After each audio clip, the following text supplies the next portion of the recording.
Well, good afternoon, everyone. My name is Dr. Monique L. Akassi. Welcome to our professional development workshop series that will be going on throughout this 2024-2025 academic school year. I am Director of First Year Writing at Howard University, and today we are in for a treat on Tuesday, September 17th, 2024, at our noon uh, workshop.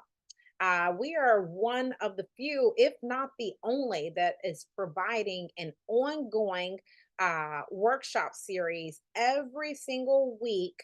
And it is synchronous and asynchronous so that you can go back as many as times as you would like to reference some of these high in demand workshops. So today's presentation, without further ado, the history and importance of historical Black colleges and universities, HBCUs in parentheses. So I'll refer to it as HBCUs quite often. Subtitle, Focus on Howard University and Curriculum Integration, aligning with Howard University's mission statement. So historical Black colleges and universities have been indeed a cornerstone of African American education and social justice here in the United States of America since the 19th century. Our mission has been to provide quality education to students of African descent, empowering them to become leaders in their communities and beyond. Now, when we think about the history of HBCUs, and there have been controversial issues as well regarding, is there even a need still for HBCUs? Uh, why do we still need them? And that's why today's presentation is so crucial. In addition to what is the legacy of HBCUs look like if we are indeed supposed to align with our university's mission statement and embed that into curriculum. So we will also have a little workshop series today on how to embed the history, the legacy of HBCUs and Howard University's mission statement into some of our innovative and creative workshops in the near future and assignments for students. So we must keep in mind that it is essential to focus on HBCUs as institutions that have significantly contributed to African American education, leadership, and social mobility. We also need to keep in mind that Howard University is indeed one of the most prestigious HBCUs, and it continues to play a vital role in advancing African American education. So, why focus on HBCUs? Well, the first HBCU, Cheney University, was founded in 1837. And more HBCUs were established in the decades that followed, providing educational opportunities for Black students who were denied access to predominantly white institutions. And sometimes you may hear people say PWI, which is basically an acronym for predominantly white institutions. Then also we have the civil rights movement. HBCUs played a vital role in the civil rights movement, serving as hubs of activism, leadership development, and social change. Many prominent civil rights leaders were graduates of HBCUs. And today, HBCUs remain a vital part of the American education landscape. They continue to produce highly skilled graduates who make significant contributions to society. And when we think about some of those people that were instrumental during our civil rights movement days, we think of the Dr. Martin Luther King Jr.'s, i.e., Morehouse of that period, right? And we have many more even today that continue to follow in those footsteps as well. Okay. So HBCUs also serve as a crucial role in higher education by producing The majority of African American professionals, especially in fields such as medicine, law, and STEM, and our English major graduates as well. HBCUs are also essential for fostering cultural pride, community leadership, and economic development within the African American communities and beyond. Our relevance continues today in addressing major issues of educational equity and access, which is an ongoing conversation. So, with the history as a continuation, uh, founded in 1867, Howard University is one of the most prestigious HBCUs in the United States of America. Forbes actually last week had showcased and published as the number one, but that's constantly going back and forth with US News and beyond. But nevertheless, it has a long and storied history of producing leaders in various fields from law and medicine to the arts and sciences. We know that we continue to be a major impact, not just Howard University, but all HBCUs. But Howard University, especially, has a profound impact on the Black community and beyond. Its graduates have made significant contributions to society, advancing equality, social justice, and human rights. We also continue to build upon our rich legacy. Howard University's legacy continues to inspire generations of students to pursue excellence and make a difference in the world. It is indeed a beacon of hope and opportunity for Black students seeking a quality education. And we know that Howard is also known as the Mecca. Howard has produced leaders, notable alumni, including, we know, Supreme Justice Thurgood Marshall, the late great author Toni Morrison from our Department of English. We have Vice President Kamala Harris and also actor Chadwick Boseman. Howard University is a research powerhouse. We focus on issues impacting the African American community and beyond. So, indeed, we have a serious global presence. So, when we think about Howard University's mission statement, no matter if you're at Howard or any institution, for those who are watching locally, nationally, or internationally, it is critical to refer back to your institution's mission statement to see how it aligns. Now, with Howard University's mission statement and empowering leaders, uh, Howard University is committed to providing its students with a rigorous academic experience that prepares them for success in their chosen fields. Social justice. Howard University is dedicated to fostering a sense of social justice among its students, encouraging them to become agents of change in their communities and beyond. Howard University is committed to developing leaders who are equipped to address the challenges facing the world today.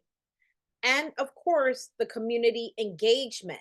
Howard University is a vital part of the community, actively engaging with local residents and global and organizations to make a positive impact. We know that the university aims to educate students to become leaders in their communities and globally with a particular focus on serving the underserved. So, as educators, we want to keep this in mind as we are building our curriculum for our students in the class and beyond, and in our assignments, which we'll talk about here shortly as well. So, how exactly do we integrate HBCU values into first year writing curricula, for example?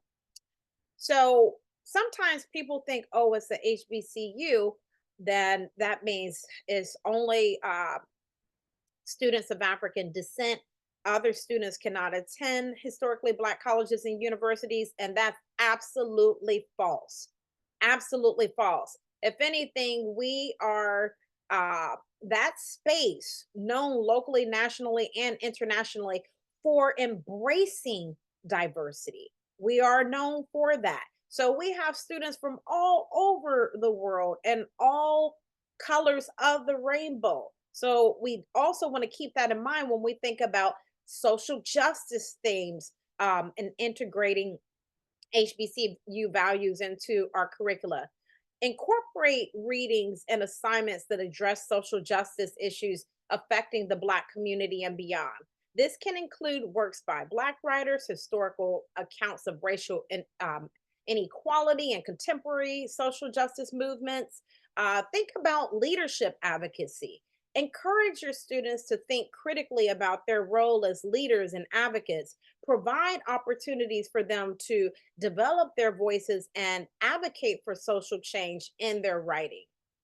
Think about Black history and culture 365 days per year, um, woven in through the curriculum across the disciplines. Integrate Black history and culture into the curriculum, exploring the rich literary traditions, cultural expressions, and historical experiences of the Black community.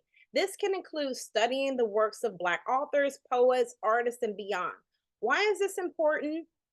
Because as we are thinking about laying a strong foundation of identity and purpose, if we are indeed cultivating the next generation of great leaders, then indeed we must make sure that they have a strong foundation of their history, of where they come from, and where why the history serves as what we would call a Sankofa moment, looking back as we move forward. And after that strong foundation is laid, especially in our first year of writing courses, then students can begin to build upon that and build upon more diversity and inclusiveness and so forth. But until that strong identity foundation is laid, sometimes it can uh, create obstacles, if you will, for students in the near future. Community engagement is also important. Connect the classroom to the community by engaging students in projects that address local social issues. Implement experiential learning. This can include writing for community organizations or participating in service learning activities and collaborating with local leaders as well. So, all of this is vitally, vitally important when we're thinking about our curriculum. We also could think about establishing a classroom environment where all students feel welcome. Oftentimes, I have to say this on the first day of class, this is a safe space zone. All ideals are welcomed. We do not tolerate any forms of oppression or anything of that nature. And I think that's important for students to verbally let them know that from the beginning. Let them know that their voices and opinions and ideals are valued. Use inclusive language. I, we, us. Acknowledge diverse perspectives and ensure that all voices are heard without cautiously and or unconsciously projecting our own personal views onto them. We want to make sure that we stay clear of that to create a safe space of innovative and creative and organic ideas. Also, engage with diverse texts. We have a common text committee through our first year writing program, but you want to include readings and assignments that represent diverse voices and perspectives. This can include works by Black authors, authors from marginalized communities, and texts that address social justice issues. Facilitate dialogue. You can create opportunities for students to engage in respectful and thoughtful dialogue about social justice issues as well. Encourage critical thinking, empathy, and understanding. If you're doing face to face and also using an online platform such as Canvas or Blackboard, um, also be engaged with creating prompts on the discussion boards because sometimes students that are shy may not participate in these conversations face to face, but studies show that a lot of the shy students tend to really become engaged behind the screen. So, hybridizing that to have those tough conversations can help and go a very long way as well. Challenge bias and prejudiceness in the classroom. Be mindful of your own biases. We all have them. And create a safe space for students to challenge even their own assumptions because we're constantly growing.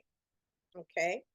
Also consider um, modules on African American history and contributions, especially the critical role of HBCU alumni into the curriculum. Leverage guest lectures, uh, symposiums, and field trips to HBCU related cultural institutions to provide students with immersive learning experiences. So, all of this can create a great, pardon me, a great space for your students. We definitely want to consider also fostering leadership through HBCU inspired pedagogy. Okay. So, what does that look like? Collaborative learning. A lot of us are already doing this. Group projects, peer review, and class discussions promote teamwork, communication, and problem solving skills. Think about critical thinking and analysis. Encourage students to analyze information critically, question assumptions, and develop their own perspectives. Service learning. All of these are high impact practice techniques that can be embedded. Connect the classroom to the community by engaging um, as much as possible students in service projects that address local social issues. This fosters a sense of responsibility and social conscience. And also keep in mind the importance of mentorship and guidance. This is so important to aid in retention and increasing graduation rates. Provide students with mentorship and guidance from faculty, from staff, from alumni who can serve as role models and inspire their leadership journey as well. So I want to pause here for a minute. We're going to do an active workshop engagement here in a second, but I want to also highlight and include the curriculum integration will ensure that students gain an appreciation for the rich history of African American higher education, and by highlighting the achievements and struggles of past generations and making those connections today in the 21st century, students will be motivated to continue this legacy and become even ambassadors for Howard University's mission of service, truth, and excellence. Graduates will carry forward the vision of leadership and advocacy, creating a lasting impact in their communities and in professions. So, I want to, at this time, I want to turn your attention for just a moment now to to a workshop that I'd like for us to look into. So, what we'll need for this workshop, and I'll entitle it Bridging Legacy with Identity. Remember, because we need to lay that foundation. So, personal reflections and historical context in writing. What would that look like? So, what I would like for you to do first, and I thank all of you for joining us today. You can take notes on this. You can unmute at any time if you'd like to chime in. Maybe you want to reflect on it, or you can actively engage in it now. But I want to begin by asking you to reflect on the significance of Howard University and HBCUs in general and shaping your own identities or the identities of your students. Uh, if you want to comment on that, you're more than welcome to. I know for me, I personally didn't have a HBCU experience until I became a doctorate student. Prior to that, bachelor's and master's were at uh, PWIs. And I'm grateful actually that I had both experiences. But it wasn't until the doctorate program that I had my first HBCU experience at Morgan State University in Baltimore, Maryland. And it was a shocker for me. It truly was. Um, so think about your first experience and how did it impact you?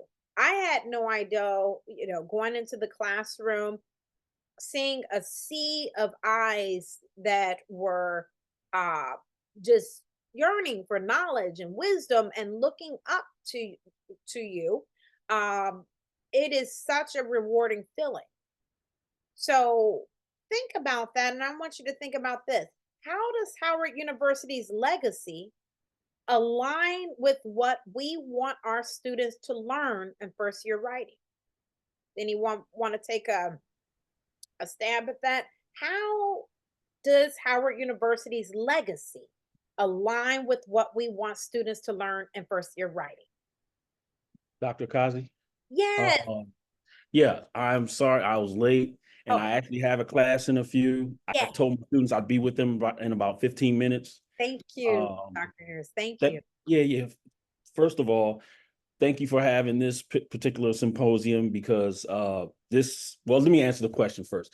You asked what my experience at HBCUs, how it carried me. What was the rest of the question again? So, how, when you think about it, how has, when you reflect on the significance of HBCUs and Howard in shaping your own identities or identities of your students, what has been your experience with that, Dr. Harris? Okay, with me personally, I attended PWI Community College for 2 years, transferred to Bowie State University my junior year, spent 2.5 years there. Um, it was I sort of knew what was going to happen, but it was such an eye-opening experience overall that it just propelled me to, for lack of a better term, get into the HBCU experience and what we provide just more and more. And it was a game changer, a life changer. Connected to Howard University, you know, you just said a couple of minutes ago, Howard University was ranked in the top HBCU recently. I saw that. And every year you look, Howard is either 1, 2, or 3. Yes. So its reputation precedes itself. Man, it's a lot I want to say, but what I've done so far in my first year writing class, which is technical writing, the very first quote unquote major assignment that they work on is a review on an HBCU website. It used to just be focused on Howard, but what I have done is expounded on that and told them your assignment is to uh, do research on any other HBCU except Howard University. Mm. And the reason behind that is what I've noticed is, and I don't know if any other faculty have noticed this, some of our students, not all, I would say maybe 30 to 50% have somewhat of a myopic view of Howard, meaning, yeah, I go to Howard, I go to the illustrious Howard University, the Mecca, so I don't need to learn anything or not too much about any other HBCU. I've noticed this big time. And a couple of students I've also had when writing their research papers, I've seen them say, or I've seen them write that Howard University was the first HBCU in the nation. And I'm like, whoa, you go to the top institution, but you do not go to you're not attending the oldest. And that drove me to for this particular assignment to include all the others. And during the first couple of lectures in the semester, we go deeper into HBCUs. I talk about the first 10 that were founded. I talk about others that have particular majors and programs that really have stood out throughout the nation and the world. I talk about all types of things regarding HBCUs, and I think the students who know.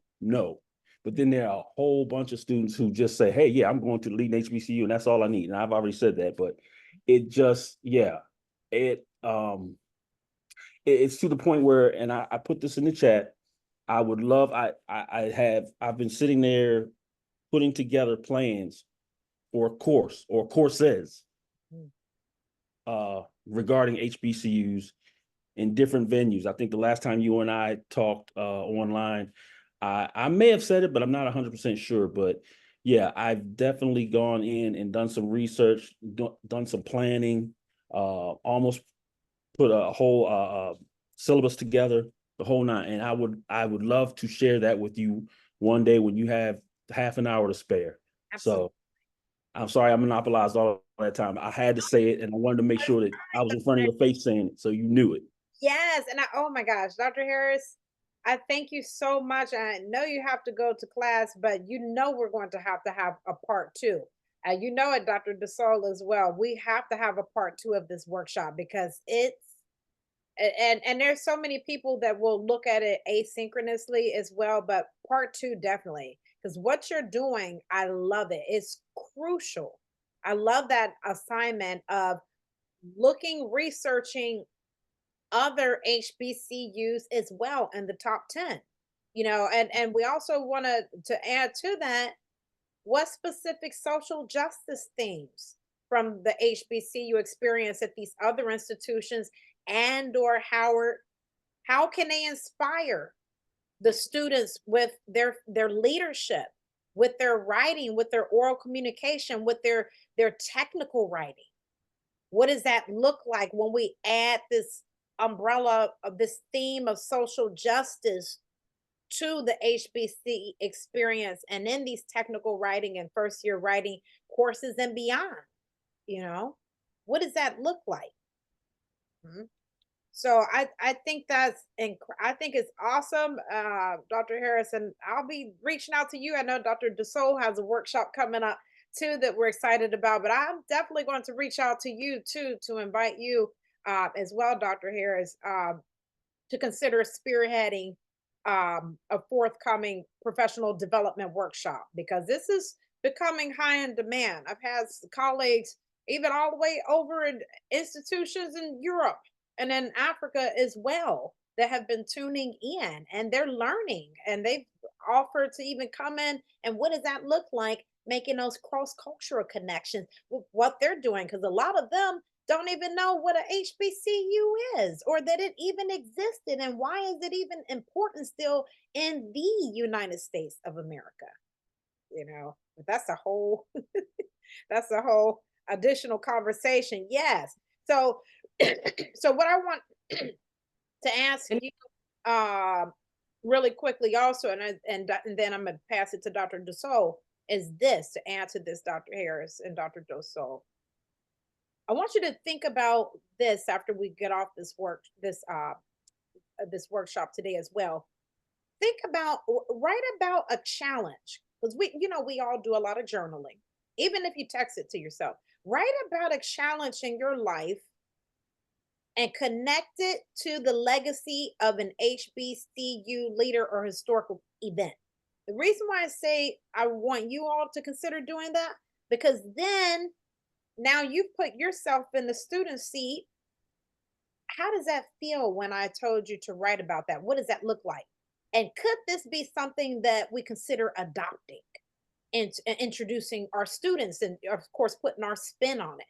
And then also, like you were saying, Dr. Harris, research is important. Go to these different sites, research a social justice issue that's relevant to HBCU history. It could be at a different institution and or at Howard. But have the students consider researching that social justice issue that's relevant to HBCU history and consider some type of writing assignment that's relevant to today. Because a lot of times they're saying, well, that was in the past. But how are we help them to make that connection, that bridge to today with it? From the HBCU history to the Howard University mission statement to aligning with your course description and objectives and learning goals, and then that assignment. Dr. Dussault. Well, I wanted to follow up before Professor Harris leaves and said I had the great opportunity in March 2020. It was the first week of March, and we were doing peer observations. And peer observations are such a wonderful learning opportunity, not for the person being observed, but the person observing. So I had the great privilege to go in his class. I don't know if you remember Professor Harris, that when I visited, and you were teaching the students for technical writing, but you were actually talking about journalism. And what I really saw in that classroom is that sense of how you are bringing the field of journalism to them in terms of engaging them within their lived experiences, right? And thinking who they are as citizen journalists, as well as thinking about the classroom culture you were creating in there, where there was this lively dialogue. And I'll refresh your memory, the students were actively talking about the meaning of a figure. It was a public figure that had passed away. And I won't go into that specific story, but they were talking about the meaning of that public figure in their lives. And they were making connections between their writing and their skills to do with communication, as well as their connections to one another, like as leaders within your classroom. So I'm looking forward to, and I hope that you're going to develop that syllabus and offer some courses. I know that Dr. Akassi had talked to me about some third writing courses. And wouldn't it be amazing, Dr. Akassi, if Professor Harris could develop some courses thinking of sports journalism or different forms of journalism that's a special topics, that's a 700 level course. I wanted to kind of say that out in the world, that I hope that comes into being, because I feel like sometime back in 2021, I remember Professor Harris talking with you, and I'm waiting for the time for it to be right. Wow. You got a great memory, Professor Dr. Del Sol, because you brought back some memories there. And what I'm putting together right now has some things to do exactly.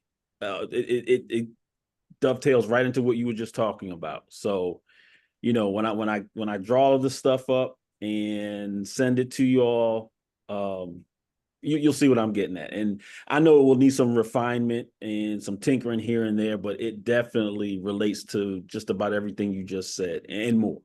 Yeah, not everything always in life is refinement. It's revision is continual. I feel it's ready to be born, what you're bringing out into the world, right? Of creating these experiences with students to do with authentic assignments that are a part of their lived experience. They're meaningful in their daily life, connecting them to representation online, and thinking about websites and thinking about what content they consume, but what content they're producing. And I think that your expertise specifically related to journalism you could develop a whole suite of courses around that, right? That's going to be beautiful when the time is right. I'm looking forward to seeing it. From your lips to God's ears. So. I love it. And that's the beauty, one of the many things that I love about Howard University, the freedom and the liberation for our esteemed colleagues to be able to imagine and reimagine and create and build, because it's only going to get better and better and better. And we do, we stay ahead of the curve. And I would sign up for the class, I'll tell you that right now. I sign up in a heartbeat. So that's what we want. We want that.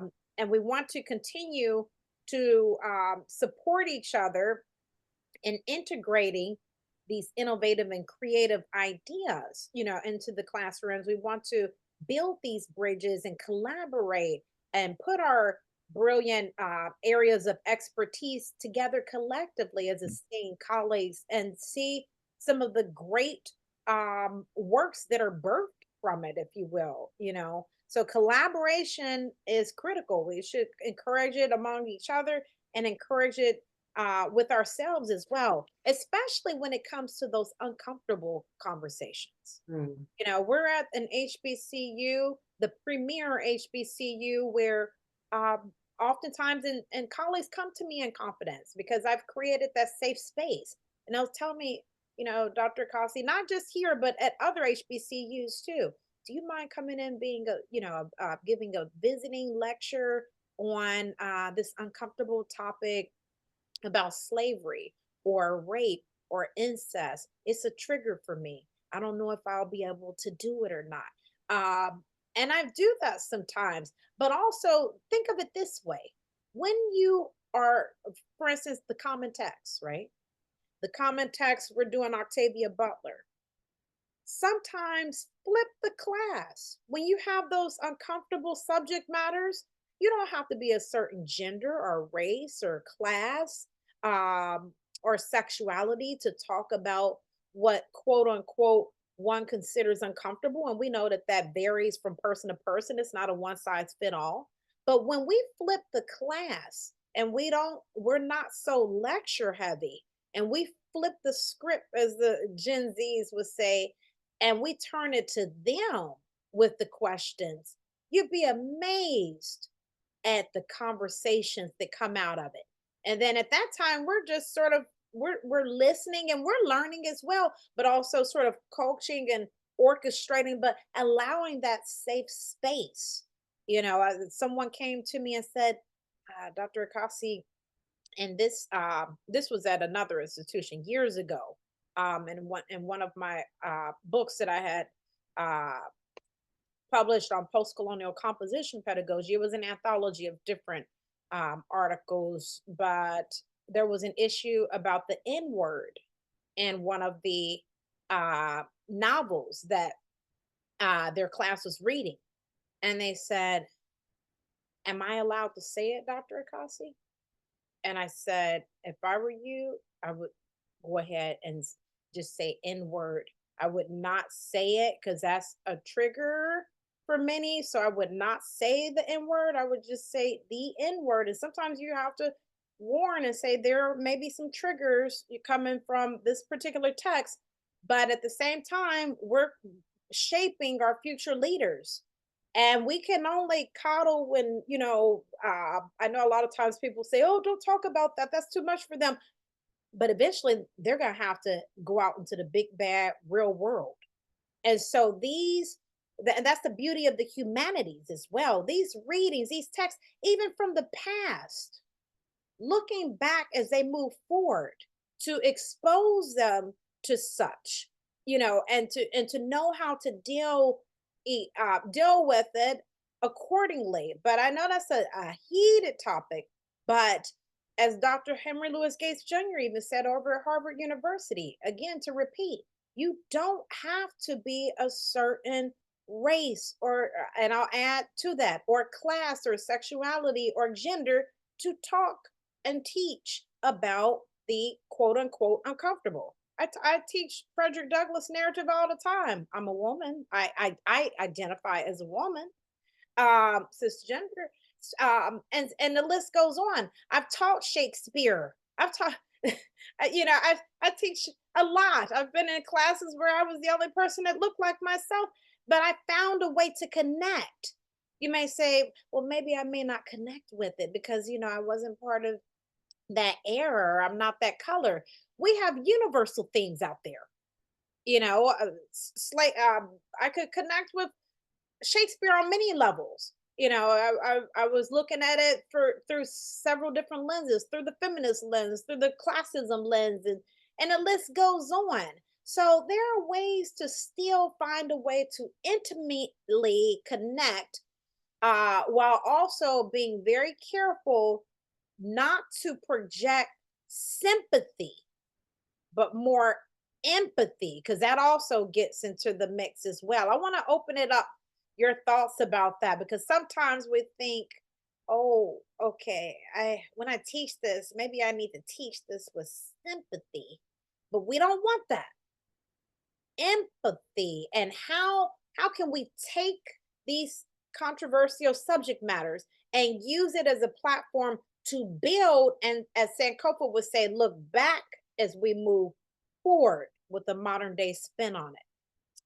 Thoughts about that before we get ready to end? I know that was a lot, but I needed to get that last piece in there to add to the excellent points, Dr. DeSaul and Harris, that you have mentioned. But what are your thoughts about that? And we're going to end on a high note with that.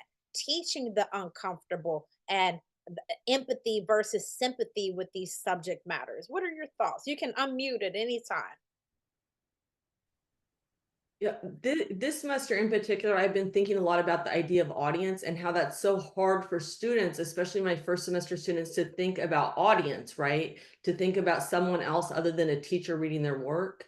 And I wonder what role or connections, ideas about teaching students about sympathy versus empathy in terms of who they are as an audience, as well as thinking about how do you use peer review. Wouldn't that be nice to like create a set of activities that are using peer review, but thinking about them through the eyes of what does it mean to be like an empathetic listener? When you're learning foreign languages, there's the idea of the sympathetic listener, right? And the sympathetic listener is someone who maybe the person doesn't have very strong language skills, but you'll kind of try really hard to understand them. When I think of sympathy, I think of like a workload on the audience that's like a higher level of work. When I think of empathy, I think of a deeper connection. And so I guess what I'm going to take from this workshop is to continue thinking about what I'm doing with peer review and talking about audience with students, like who are they as an audience for others and who is their audience and what is their responsibility in terms of being an empathetic listener and audience member. As well as how that connects to them being a writer, right? So often students think, oh, the thing I wrote is what I'm graded on, and the peer review is just something I'm forced to do. And I kind of flip that in my class where they're actually graded on their peer review, right? Their ability to review work and think critically of others. Those are my thoughts. I like that, Dr. Dussault. So when you said that, I'm thinking to add to this, and this is a rhetorical question.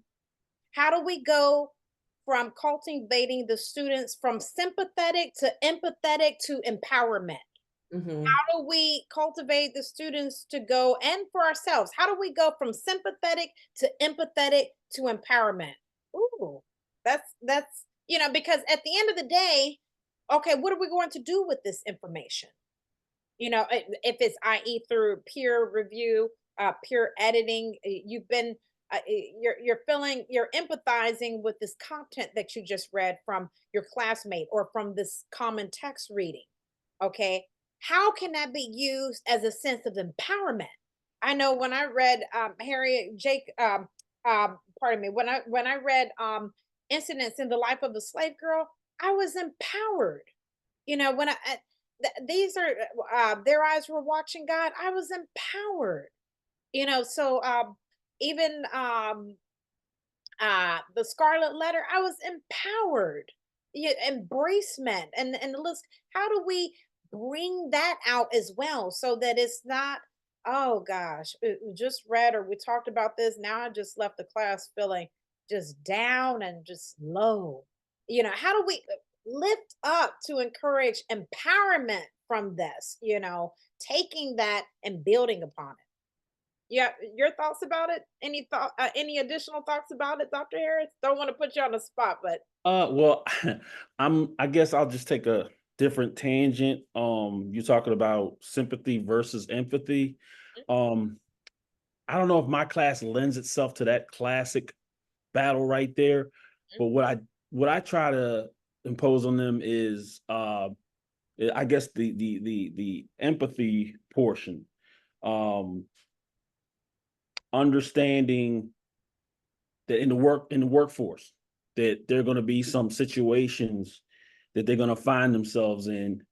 And well, I guess I can bring back the sympathy that it's not going to be just empathy. You don't want to feel the sympathy that you may feel, more than likely will be self-sympathy, being in certain situations in the work world.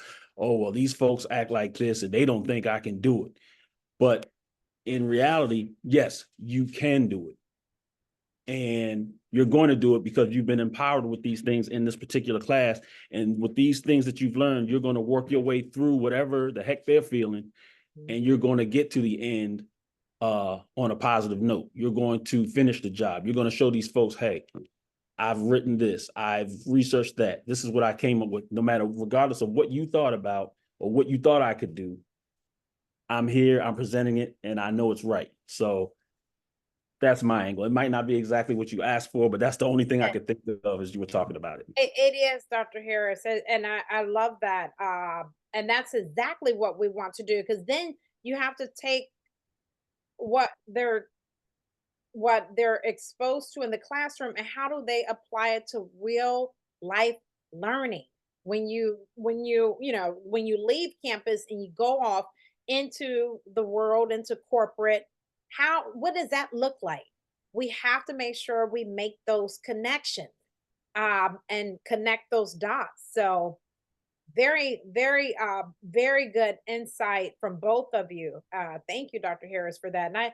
And I think I'm going to from yours as well, Dr. DeSole. I've taken a lot from this workshop section of the lecture series today, and I want to adopt some of that from you, Dr. Harris, and from you, Dr. DeSole, through the peer editing, to the taking it to, okay, what would that look like in the workforce now?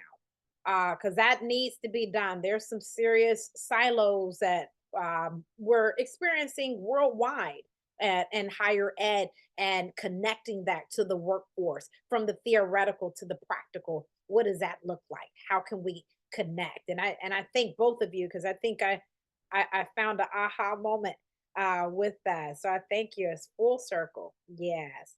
So I like to ask before we close, are there any additional questions or comments before I end with the closing? Yes, Dr. Harris, I think you're I'm muted. sorry. Yeah, I'm mute. I just want to say thank you for this opportunity. I saw it late last week and I forgot about it until I opened up my computer and saw it. I was like, oh, let me go ahead and jump on here. And I let my class know that I'll be with them shortly. So Thank you, thank Dr. you. And I gotta run, but I'm definitely going to be in touch with you very, very soon. Yeah, And shoot we me an can get email. together so you can see what you feel, or just take an initial look at what I've designed so far. Yes, let's do that. I am looking forward to it. Send me an email at your earliest convenience, and let's do it. I'm ready. All Yeah. right. That'll work. Okay, guys. Thank you so much, y'all. You're welcome. So Bye. I'm just going to close out by saying, to summarize all of this, the significance of the HBCUs is critical. Um, we want to make sure that we remember the importance of aligning the curriculum with Howard University's mission, strengthens the students' academic and personal development, as well as their understanding of their roles as leaders and change makers in society.